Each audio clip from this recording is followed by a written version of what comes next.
Donc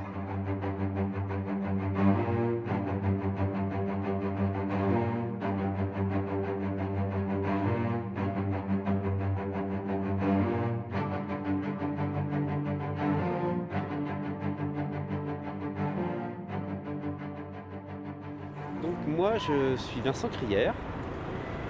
Mon métier c'est ingénieur de recherche à l'Institut national de recherche en archéologie préventive. Ma spécialité professionnelle c'est être géologue sur les chantiers archéologiques. J'ai fait des études pour faire de l'archéologie, c'était ma passion. Et j'ai commencé à travailler professionnellement en 1985. J'ai été longtemps en responsabilité aussi syndicale à la CGT des archéologues. J'ai beaucoup participé avec mes autres camarades à la mise en place et à la création d'une loi de protection des sites archéologiques et de la mise en place d'un institut national de recherche en archéologie préventive, l'INRAP, service public du ministère de la Culture. Qu'est-ce qu'est l'archéologie? Alors l'archéologie, c'est de retrouver les traces des civilisations anciennes, des gens qui ont vécu ici il y a 50 ans, 100 ans, 200 ans, 3000 ans, 10 000 ans, 100 000 ans. On peut en France avoir des traces des civilisations anciennes jusqu'à 800 000, 900 000 ans. On a des traces encore des gens qui sont passés par là. Voilà. Et qui laissent toujours une trace. Je jette ma peau d'orange, elle va pas résister très longtemps, mais si je jette mon petit médicament, il y a un archéologue qui va passer 2000 ans après, qui va dire qu'est-ce que c'est que ça? C'était pour se mettre dans le nez, c'était pour... voilà. On fouille des poubelles. Moi j'ai fouillé ici des poubelles médiévales, et puis du XVIIe siècle. On fouille aussi, des fois, des latrines, c'est-à-dire les WC. Et on essaye de reconstituer la vie des gens. Par exemple, dans les latrines, moi j'ai initié le travail sur... parce qu'on avait des latrines qui étaient extrêmement bien conservées. Les latrines, c'est de la merde, hein, soyons clairs. Voilà. Et dans la merde, voilà, il y a plein d'informations, et notamment sur la santé des gens. Et ça, c'est vraiment très intéressant parce que c'est des données qu'on n'a pas. Elles n'existent pas par écrit, ça. On n'a pas ces données-là sur la santé de la population. On sait qu'il y a eu des épidémies, on sait qu'il y a eu des maladies, mais lesquelles et comment? Et donc, par exemple, c'est ça. Ça, c'est notre travail. Un travail qui va des objets jusqu'aux parasites. Voilà, c'est notre travail. Ici, on est ce qu'on appelle la cour Napoléon, avec évidemment la pyramide qui est bien connue du musée du Louvre. Avant, le niveau du sol était ici. Voilà, c'était pas du tout creusé. Et nous, on a creusé, c'est nous-mêmes qui avons creusé avec des pelles mécaniques, et on a retrouvé alors des immeubles, des hôtels particuliers, des palais, des petites maisons, des rues. On voyait parfaitement à un moment les rues de Paris qui étaient là. Et donc on a fouillé tout ça, jusque même au niveau du sable, le sable de la Seine, sur lequel nous on a trouvé des restes aussi des agriculteurs, des premiers agriculteurs du néolithique, disons dans les 8000 ans avant Jésus-Christ. L'autre côté, vous allez voir sur ce qu'on appelle nous la cour carrée, c'était l'autre côté, et c'était l'emplacement par contre, là on le savait depuis longtemps, que c'était l'emplacement du château fort, disons, des rois de France, avec un énorme donjon. Le donjon, c'est des énormes tours qui représentent le pouvoir royal. Nos collègues, de l'autre côté, l'ont retrouvé dans les fondements.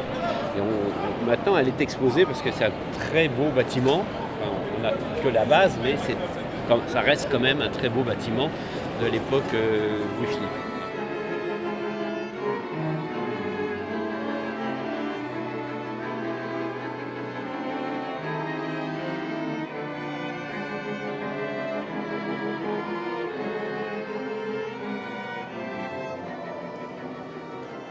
On a trouvé des milliers et des milliers d'objets, beaucoup d'informations sur la période médiévale. On n'avait pas sur Paris jusqu'ici, notamment beaucoup aussi sur l'évolution de la ville. Qu'est-ce que ça a représenté pour toi, ce chantier? Alors, personnellement, ça a été mon premier chantier archéologique pour lequel j'ai été salarié. C'est la première fois que je travaillais jour presque et nuit, puisque ici, pour tenir les délais, on travaillait aussi avec la lumière électrique. La nuit était tombée, mais on travaillait encore avec les spots lumineux et on était dans des petites maisons ou des palais, des hôtels, le long d'une rue. On était transportés ailleurs. Voilà. Et j'ai un souvenir, pour moi c'est un souvenir absolument incroyable. J'avais jamais travaillé sur un chantier aussi énorme. Toute la place était ouverte.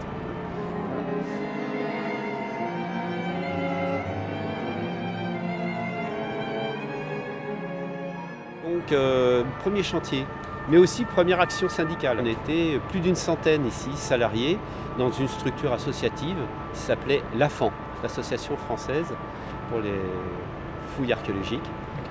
Mais il n'y avait pas de comité d'entreprise, il n'y avait pas de délégués syndicaux, il n'y avait pas de délégués du personnel pour, en réalité, une entreprise de plus de 100 salariés.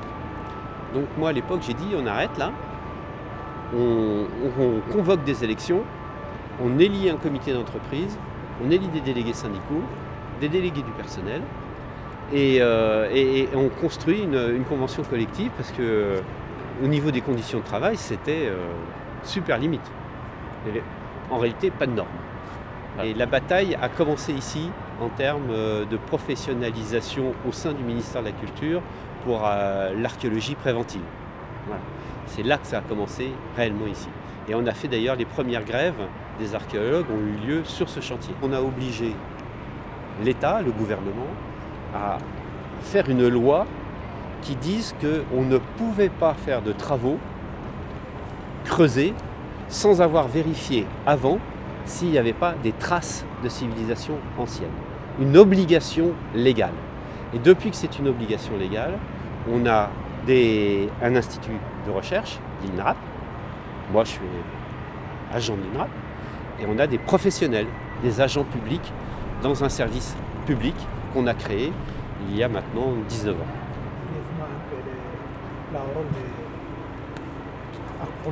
Le rôle ? Alors, c'est un rôle qui est un peu spécial parce qu'il n'a pas de rôle économique. Il se trouve que les êtres humains ont besoin de savoir d'où ils viennent. Voilà. Ça fait partie de la construction de chacun. D'où je viens, que faisaient mes parents, mes arrière-grands-parents, mes arrière-arrière-grands-parents, qui étaient là. Et on a ce besoin-là, c'est un besoin. Voilà. Si on ne l'avait pas, c'est comme la culture. La culture, elle ne sert à rien, sauf qu'elle sert beaucoup. Voilà, elle est constitutive de l'être humain. Et l'archéologie fait partie de la culture. On construit une culture aussi comme ça, en se souvenant de ce qui s'est passé. Donc voilà, ça sert à ça, à se construire, à donner du sens.